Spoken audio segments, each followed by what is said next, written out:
This is Congressman Howard W. Pollack bringing you a special report from Bangkok, Thailand.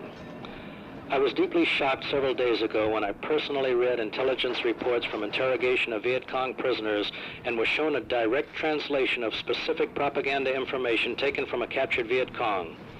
Since reading this information, I have been sorely troubled and have done considerable soul-searching, but have come to the conclusion that I cannot remain quiet, for I have a far greater duty to disclose the details to my fellow Alaskans than the compassion which tortures me to remain silent. Believe me, my dear friends, I take no partisan joy in making this disclosure, and earnestly wish I could pass this responsibility on to someone else, but I cannot.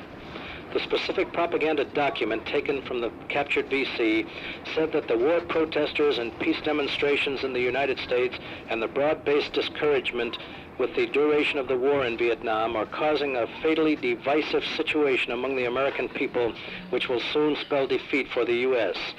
The document stated that Hanoi had well-placed friends in the United States who were disrupting the war effort by anti-war demonstrations, by vocal protestations about our involvement, by draft card burning, by encouraging dissension and a refusal by many of the youth of America to show sufficient patriotism and willingness, and that as a result the North Vietnamese victory was assured. Then the document stated that internal turmoil in the U.S. government was the greatest benefit to Hanoi, and that a foremost leader of agitation and dissension within the government concerning the war was Senator Gruening of Alaska and others, and that with this assist, the eventual American defeat and North Vietnamese victory was certain. The propaganda document said the VC and North Vietnamese should be greatly encouraged, that because of the help they were receiving within the United States, things were going well. For the people of the United States would soon tire of the long conflict, become more disorganized and discouraged, and would ultimately quit. I cannot refrain from saying at this juncture that the detractors, the demonstrators, the protesters, the sympathizers with the enemy give aid and comfort to our foe and render a very great disservice to our country. It must be obvious that such talk and actions encourage the enemy, boost his morale, cause him to miscalculate our resolve, prolong the war, and lead to the loss of more American lives.